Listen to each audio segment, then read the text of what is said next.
So, I would endeavor to explain how much I possibly know about this. Guess we're getting iPhone audio today.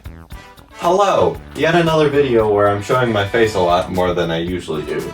Hi! In my previous video, a lot of people were very confused / skeptical about this flight simulator fractal generator thingy I showed where you point this camcorder at your TV and then the sharpening turns it into a terrain. And understandably so, like, what the heck, these controls are surprisingly intuitive. Why would this work? It doesn't make sense for this to work. So in this video, I will endeavor to explain as much as I possibly know about this effect to hopefully clear up some confusion. The first thing to know, which is probably very obvious, but I feel like I should say it, is I have my camera connected directly to the TV via an AV cable. Pretty basic. Look, there's my phone recording this hot mess. The second thing to know is I have auto exposure turned on. So if I point it at this light bulb, it'll darken the image to try and get the light bulb somewhat properly exposed. The third thing, and one of the most important things to know, is it has sharpening turned on. This is what makes the little lines, here let me start it again, this is what makes those little lines appear and persist. Hold on. There we go. See all these little lines? That is an artifact of the sharpening, and I'm going to explain how that works. So, let's take a look at what the sharpening does to the image specifically. Obviously, it makes it sharper, but how does it do that? If we look at this mouse, and we look at the cable connecting it to the TV, you'll see that the gray of the table gets brighter where it's close to this black line, and if the exposure was right, you would also see that the black is darker on the dark side. So it's creating an area of extra contrast just along the edge of implied lines.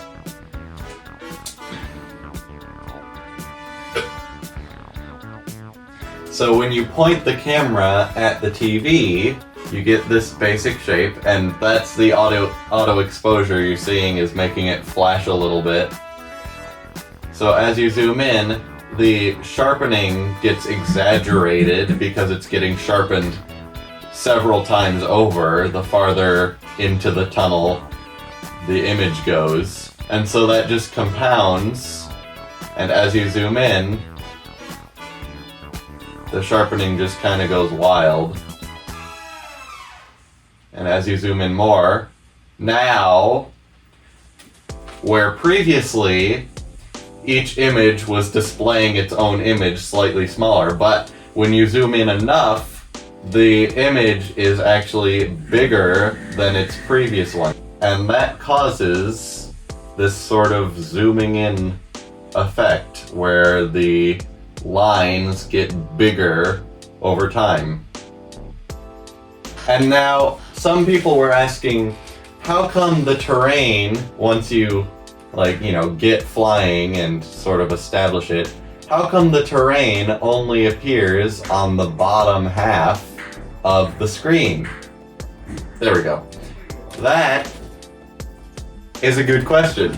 See, I'm holding the camcorder at a low angle to the TV. You see how it's below the bottom of the TV. I'm actually gonna close this a little bit. And holding it like that causes the image of the TV to be skewed ever so slightly so that the top of it is a little smaller than the bottom of it. And this might be easier to demonstrate with the inversion filter turned on, so that we can see each one and the auto exposure doesn't go crazy. You'll see that I'm also a little bit off to the side, and so the image is sort of receding back and flattening out sort of along this axis. And so as each subsequent image is flatter than the previous one. And you know, you can also fly in this one too, but it's a little bit more seizure inducing, we'll say. So anyway, back into normal mode. That also causes the terrain to flatten out to a certain degree. And that's pretty much all that's going on. The sharpening picks up on little inconsistencies like the shines and the reflections, and it sharpens those, and then the sharpened image gets fed back into the camera. You see that?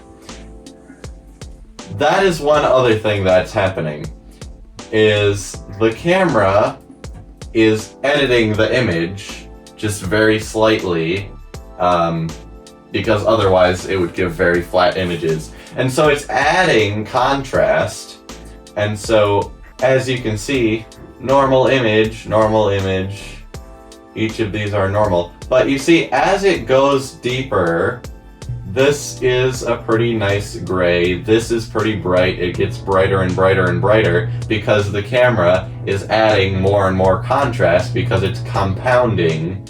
And so by the time you're quote-unquote flying, it just adds so much contrast.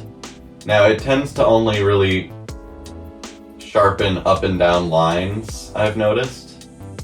But if you get to where you see right here, there's only really lines on the edge of this sort of blob. But if I zoom in, the image darkens, and that gives more inconsistencies for the sharpening to pick up on. So really, all this is the sharpening picking up on inconsistencies. You see that reflection? I can sort of draw with the reflection. And if I look up, the reflection gets brighter and it causes a brand new piece of terrain. So if I zoom in, everything speeds up.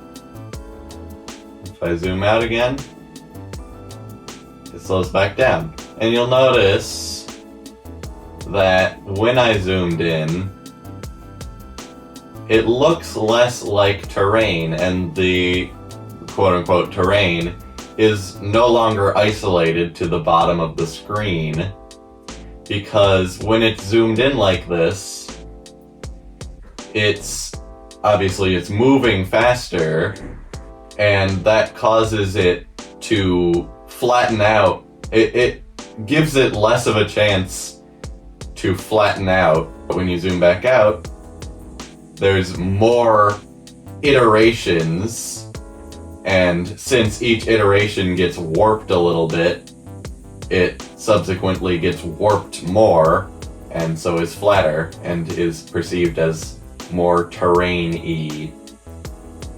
So, that is the best explanation that I currently have to give as to why this happens. If you have any questions, please do let me know, because I do appreciate every single viewer, every single comment, yada yada. Classic YouTuber stuff, do the thing.